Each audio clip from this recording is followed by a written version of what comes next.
لله وكفى والصلاة والسلام على عباده الذين اصطفى لا سيما على سيد الرسل وخاتم الأنبياء وعلى آله وصحبه ومن بهديه مهتدى. أما بعد فأعوذ بالله من الشيطان الرجيم. بسم الله الرحمن الرحيم. ولا تقف ما ليس لك به علم إن السمع والبصر والفؤاد كل أولئك كان عنه مسؤولا. صدق الله العظيم. عزیزان گرامی، میرے محترم بھائیوں اور دوستوں،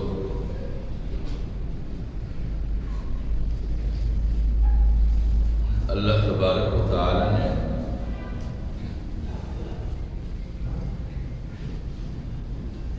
انسانیت میں سے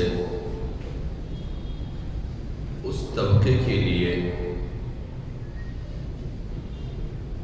جو امت مسلمہ کہلانے والی ہے،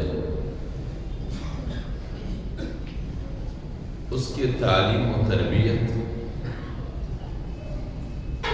اور اس کے شعور و فراست کے لیے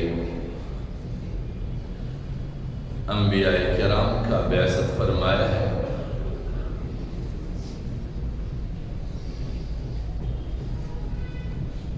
اور آسمانی کتابوں کا نزول فرمایا تاکہ ان آسمانی کتابوں کی تعلیمات اور انبیاء کرام کے عمل کے ذریعے سے ان کی سنجیدہ تربیت کی جائے، اور خاص طور پر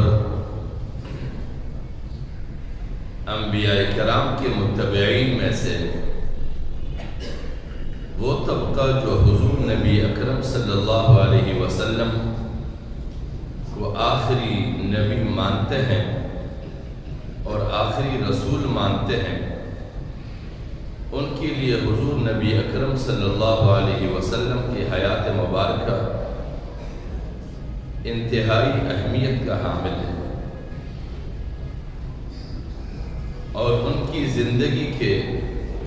تگ و دو اور کوششوں کے لیے سنجیدگی بنیاد سمجھا جاتا ہے۔ حضور نبی اکرم صلی اللہ علیہ وسلم فرماتے ہیں کہ المؤمن کیس، مومن جاننے والا ہے، دانائی رکھتا ہے۔ فطن، مومن ذہین ہوتا ہے۔ حذر، مومن اپنے آپ پر کنٹرول رکھتا ہے۔ جب مومن دانا ہے تو اس کی دانائی کیا چیز ہے؟ مومن کی دانائی ایک تو اپنی تعلیمات سے آراستہ ہونا ہے، اور دوسرا اسی تعلیمات کی روشنی میں اپنے گرد و پیش کے حالات پر آگاہی ہے۔ اور مومن کی ذہانت کیا ہے؟ مومن کی ذہانت یہ ہے کہ وہ اپنے تعلیم اور اپنے گرد و پیش کے حالات کا جائزہ لیتے ہوئے زندگی کے جو بھی معاملات طے کرنے ہوں، ان دونوں چیزوں کو پیش نظر رکھتے ہوئے اپنے ذہانت کا ثبوت دینا ہوگا کہ گزشتہ ادوار میں جو فیصلے کیے تھے دوبارہ سے پھر وہ ناقص فیصلے نہ کی جائے کہ جن کی بنا پر وہ بعد میں آنے والی نسلوں کے لیے خطا کار سمجھے جائیں۔ اور الہی تعلیمات میں بھی ہمیں گزشتہ اقوام کے وہ کردار جو ان کے لیے نقصان دہ ثابت ہوئے، ان کے لیے ہلاکت کے اسباب پیدا کر گئے، وہ اس لیے بتائے جاتے ہیں تاکہ یہ امت اس کے کردار اور ان کی جذباتی فیصلوں کو پیش نظر رکھتے ہوئے اپنے دور میں انہی حالات کو پھر سے نہ دہرائے۔ مومن کی ذہانت یہ، اور پھر تیسری علامت جو بتائی ہے کہ مومن اپنے آپ پر کنٹرول رکھتا ہے، وہ اس بنیاد کہ ایک تو وہ الہی تعلیمات سے آراستہ ہے،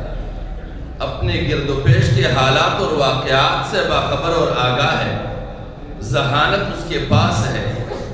پچھلے دور کے حالات ان کے لیے سبق ہے، لہٰذا آج کے زمانے میں جو بھی آوازیں اٹھیں، جو بھی حالات پیدا کیے جائے، وہ جذباتی بنیادوں پر اقدامات نہیں کریں گے، بلکہ سنجیدگی کی بنیاد پر فیصلے دیں گے، اپنے آپ پر کنٹرول رکھنے والے ہوں گے، چاہے جیسے بھی حالات ہو، وہ جذباتی بن کر قدم نہیں اٹھائے گا۔ اور اسی جذباتیت کے لیے قرآن مجید کی آیت ہے جس میں یہ ہدایت ہے وَإِذَا جَاءَهُمْ أَمْرٌ مِّنَ الْأَمْنِ أَوِ الْخَوْفِ أَذَاعُوا، کہ قوم کے اندر ایسی بھی حالت ہوتی ہے کہ جب ان کے پاس خبر پہنچے، پھر وہ خبر امن کے حوالے سے ہو، خوشیوں کے اعتبار سے، یا پھر بدامنی کی ہو، خوف کے اعتبار سے، وہ فوراً اس کو پھیلانا شروع کر دے، اذا ہوگی۔ یہ جذباتی فیصلے، سنجیدہ طرز عمل یہ ہے وَلَوْ رُدُّوهُ إِلَى الرَّسُولِ وَإِلَى أُولِي الْأَمْرِ مِنْهُمْ، اگر وہ اپنے اس سنی ہوئی خبر کو پلٹائے کس چیز پر؟ رسول اللہ صلی اللہ علیہ وسلم کی دی ہوئی ہدایات، وَإِلَى أُولِي الْأَمْرِ مِنْهُمْ، یا پھر ان میں وہ لوگ جو صاحب صلاحیت ہے، ان پر اس بات کو لوٹائے، ان کی خدمت میں پیش کرے کہ ان حالات سے کیا نتائج برآمد ہونے والے، ان صداؤں سے کیا نتیجہ ملے گا۔ لَعَلِمَهُ الَّذِينَ يَسْتَنبِطُونَهُ مِنْهُمْ، اور وہی لوگ ان کے لیے اس معاملے پر کامل عبور اور آگاہی حاصل کر لیں گے تاکہ اس کا وہ نتیجہ اخذ کر سکے۔ وَلَوْلَا فَضْلُ اللَّهِ عَلَيْكُمْ وَرَحْمَتُهُ، ایسے حالات میں اگر اللہ رب العزت کا خصوصی فضل میسر نہ آئے، لَاتَّبَعْتُمُ الشَّيْطَانَ إِلَّا قَلِيلًا، تو ضرور بضرور اکثر شیطان کے اتباع کریں گے سوائے چند لوگوں کے۔ اور شیطان ہمیشہ جذبات ابھارتا ہے، شیطان کی فطرت ہی۔ لہٰذا ہماری آج کی یہ گفتگو پچھلی گفتگوؤں کا ایک سلسلہ ہے کہ جس میں ہم نے امت مسلمہ کے ان کرداروں کی نشاندہی کی تھی جو کردار ہمارے سامنے جذباتی بنیادوں پر ابھر کے آئے تھے، اور اس کا آغاز روس کے خلاف ہونے والے جنگ سے اس کا ابتدا ہوا تھا، اور پھر آج سے 2 سال پہلے طالبان پر اس کا اختتام ہوا۔ چونکہ یہ ایک عمل صرف نہیں ہے، ہمارے خطوں میں کئی سارے اور بھی اس طرح کے واقعات ہیں جس کو ایک زمانے میں ہم کشمیر کی شکل میں بھی جانتے ہیں، اور اسی طرح کا ایک مسئلہ بارہا اٹھا ہے جو برما کے اندر ابھرنے والے حالات کی صورت میں بھی ہم نے دیکھا ہے۔ ہم امت مسلمہ ہیں، اور پھر امت مسلمہ باہم چاہے روئی زمین پر جہاں بھی پھیلے ہوئے ہوں، سب ایک جسد، ایک جسم، ایک خون تصور ہوتا ہے، لازماً ان پر واقع ہونے والے حالات دکھ دینے والے ہوتے ہیں، تکلیف دہ ہوتے ہیں، قابل افسوس ہوتے ہیں، لیکن اگر ہم اپنے آپ کو امت مسلمہ کہتے ہیں تو پھر ہمارے معاملات جذباتی نہیں، سنجیدہ ہونے چاہیے، ہمیں ان کی اسباب دیکھنے چاہیے۔ پہلے میں عرض کر چکا تھا کہ ہمارے لیے ہمیشہ ہماری جذبات کو ابارنے کے، ہمارے جذبات کے استعمال کے، ہمارے جسموں کے استعمال کے، ہماری قربانیوں کے لیے اسباب بھی کوئی اور پیدا کرتا ہے، محاذ بھی کوئی اور فراہم کرتا ہے، وسائل بھی کوئی اور فراہم کرتا ہے، اور ان کے متعینہ اور ان کے مطلوبہ نتائج کے حصول کے بعد اس محاذ کو ٹھنڈا بھی وہ خود کرتا ہے اور اس کے مستقبل کے فیصلے بھی کوئی اور کرتا ہے۔ ہمارے صرف جذبات استعمال ہوتے ہیں، ہمارے اجسام استعمال ہوتے ہیں، ہمارا خون استعمال ہوتا ہے، اور ہمارے قربانیاں کام آتی ہیں، نتائج کوئی اور حاصل کرتا ہے۔ وجہ یہ ہے کہ ہم اپنے میدان کے سجانے کے خود محرک نہیں ہوتے۔ لہذا من جملہ واقعات میں سے کشمیر کا بھی ایک مسئلہ تھا، اور کشمیر وقوع کے ہلاک کی صورت کے حوالے سے کہ وہ کس خطے میں واقع ہیں، کیسی اس کی کیفیت ہے، کیا اس کی اہمیت ہے، ہم یہ نہیں سوچتے۔ کشمیر ایسے محل وقوع پر ہے کہ جہاں پر پاکستان، ہندوستان، چائنا، بنگلہ دیش، یہ سارے خطے کے لحاظ سے اس سے نیچے ہیں، اور کشمیر بلندی پر واقع ہے، اور دوسرے اعتبار سے ان سارے ذکر کردہ ممالک میں اس خطے سے پانی بھی فراہم ہوتا ہے، اور عالمی طاقتوں کا ہمیشہ جیسے دیگر حوالے سے دیگر خطوں میں اسباب اور حالات پیدا کرنے کے لیے وہ اپنے سازشیں کرتے ہیں، یہاں پر بھی اس خطے کے حصول کے لیے عالمی طاقتوں نے اسباب پیدا کیے، اور وہ چاہتے یہ تھے کہ اس خطے میں حالات اور تنازعات اس درجے کو پہنچے کہ بین الاقوامی تانیدار کی حیثیت سے عالمی طاقتیں بین الاقوامی فوج اتارنے کے جواز پیدا کریں۔ لیکن پھر یہ ان ممالک کی اپنی سنجیدگیاں تھی کہ انہوں نے حالات اس درجے تک لے جانے نہیں دیا، اور بالآخر عالمی طاقتوں کو خود ہندوستان کے ساتھ اپنے مفادات کو پیش نظر رکھتے ہوئے یک طرفہ طور پر اپنا جابرانہ فیصلہ دے کر کشمیر ان کے سپرد کر دیا، اور وہ قربانیاں جو کشمیر کے لیے جہاد کے نام پہ دیے جاتے رہے، وہ ساری قربانیاں ایک طرف رہ گئے۔ نہ ان قربانی دینے والوں سے پوچھا گیا، نہ ان کے لیے تیار کرنے والوں سے پوچھا گیا، نہ ان کو وہ ماحول سازگار کرنے والوں سے پوچھا گیا، کسی کی بھی کوئی اہمیت باقی نہیں رہنے دی گئی۔ اسی طرح برما کا مسئلہ ہے کہ برما کا وہ خطہ جہاں پر حالات پیدا کیے گئے، مسلمان اور وہاں کے بدھسٹ کو آپس میں لڑایا گیا، مسلمانوں کی نسل کشی کرائی گئی، اس کے لیے آزادی کا ایک خوبصورت نعرہ رکھا گیا،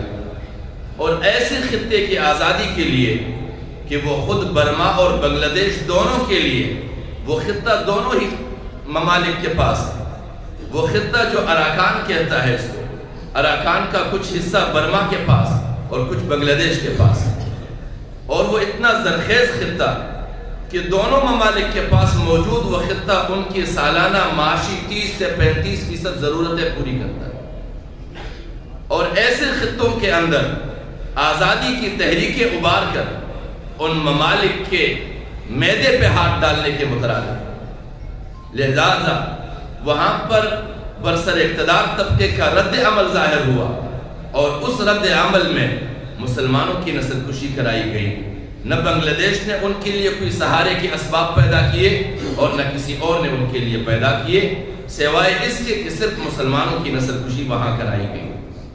اور وہ نسل کشیاں اس لیے کرائی جاتی ہے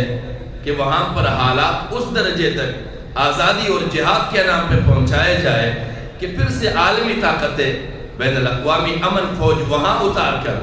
دونوں ممالک کے اس متنازع خطے پہ خود کنٹرول حاصل کرے، اور وہاں کے اس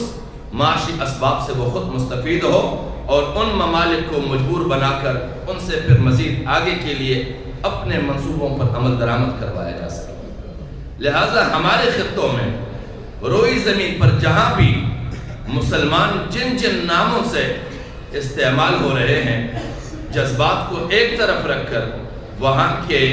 نتائج کی بنیاد پر ان کے اسباب کو پیش نظر رکھا جائے تو وہ سارے اسباب دنیا پر حکمرانی کرنے والے طاقتوں کے پیدا کرتا ہے۔ لیکن ہم صرف امت مسلمہ کے ساتھ محبت رکھتے ہوئے اپنے جذبات کو تو ان کے لیے استعمال کرتے ہیں، لیکن ان کے مسائل کے مستقل حل کے لیے نہ کوئی سوچتا ہے، نہ سوچنے دیا جاتا ہے۔ جو سوچتے ہیں ان کے لیے نئے القاب پیدا کر دیے جاتے ہیں، نئے الزامات بنا دیے جاتے ہیں، تاکہ امت مسلمہ میں سنجیدگی کے حالات کبھی بھی پرواہ نہ چڑھے۔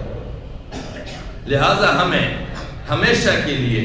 سنجیدہ امت بننے کی ضرورت ہے۔ قرآنی ہدایت بھی یہ ہے کہ وَلَا تَقْفُ مَا لَيْسَ لَكَ بِهِ عِلْمٌ، کہ جس چیز کے بارے میں کامل علم اور آگاہی نہ ہو اس بات کے پیچھے کبھی نہ پڑا جائے۔ وجہ کیا ہے؟ إِنَّ السَّمْعَ وَالْبَصَرَ وَالْفُؤَادَ كُلُّ أُولَئِكَ كَانَ عَنْهُ مَسْئُولًا۔ یہ تین صلاحیتیں جو اللہ رب العزت نے دی ہے، سننے کی صلاحیت، دیکھنے کی صلاحیت اور پھر اپنے دل کے فیصلے کی صلاحیت، ان تینوں چیزوں کے بارے میں اللہ رب العزت روز محشر کامل بنیادوں پر پوچھے گا۔ یہ تینوں صلاحیتیں تمہیں دی گئی تھی، آیا جو صدا اٹھنے والی تھی یا جو اس صدا کو اٹھانے والے تھے، آپ نے کان سے تو ان کی صدائیں سنی، لیکن آپ نے آنکھوں سے ان کے کردار کا بھی جائزہ لیا کہ جو صدائیں بلند کرنے والے ہیں ان کا اپنا کردار اپنے صدا کے موافق ہے یا اس کے مخالف ہے۔ جو بھی لوگ اس طرف لوگوں کی جذبات ابار کر بلاتے رہے ہیں، ان کے گھر نہیں اجڑے، ان کے یہاں شہادتوں کی مبارکباد دینے کے لیے مجمع اکٹھے نہیں ہوئے، ان کے یہاں کبھی بھی کوئی شہید نہیں ہوا، ان کے یہاں کبھی بھی کسی کے آنسو نہیں پوچھے گئے۔ ہمیشہ میرے اور تیرے گھر جنازے اٹھے ہیں، ان کو صرف آسائشیں ملی ہے، مراعات ملی ہے، قیادتیں ملی ہے، اور آج ان فیصلوں کے بعد بھی وہ مراد یافتہ ہے، انہیں کوئی پریشانی لاحق نہیں ہے۔ پریشانیاں پھر بھی ان کو لائق ہے جو وہاں پر قربانیاں دی گئی۔ قربانیاں دینے والے آج پھر نئے عائد ہونے والے قوانین کے سامنے مجرم ٹھہرے ہیں، وہ دہشت گرد بنے ہیں، وہ مفرور بنے ہیں، وہ لاپتہ بنے ہیں، لیکن ان لوگوں کو کوئی کچھ نہیں کہتا جو ہمیشہ سے ان میدانوں کے لیے اپنے صدائیں بھی بلند رکھے ہوئے تھے، اپنے خطبات کے لیے ماحول آباد رکھے ہوئے تھے، اور لوگوں کے سرمایے سے وہ مستفید بھی ہوتے رہے۔ لہٰذا ہمیں جو صلاحیتیں اللہ رب العزت نے دی ہیں، ہمیں وہ صلاحیتیں بروکار لانی ہے۔ ہمیں سنجیدہ مومن بننا ہے، ہمیں جذباتی مومن نہیں۔ ہمیں باخبر مومن بننا ہے، ہمیں بے خبر مومن نہیں۔ ہمیں ذہین مومن بننا ہے، ہمیں نکما مومن نہیں بننا۔ اللہ کریم ہمیں توفیق بخشے کہ ہم اپنے گرد و پیش کے حالات کو بھی سمجھیں، الہی تعلیمات کو بھی سمجھیں، جذبات سے دور رہے، سنجیدہ اقدامات اپنی زندگی کا مشعلات بنائیں۔ تب ہمارے معاملات بھی حل ہوں گے اور ہم اپنی نسلوں کو بھی بچا سکیں گے، اپنے آپ کو بھی، اپنے خون کو بھی، اپنے مال کو، اپنے اولاد کو۔ وآخر دعوانا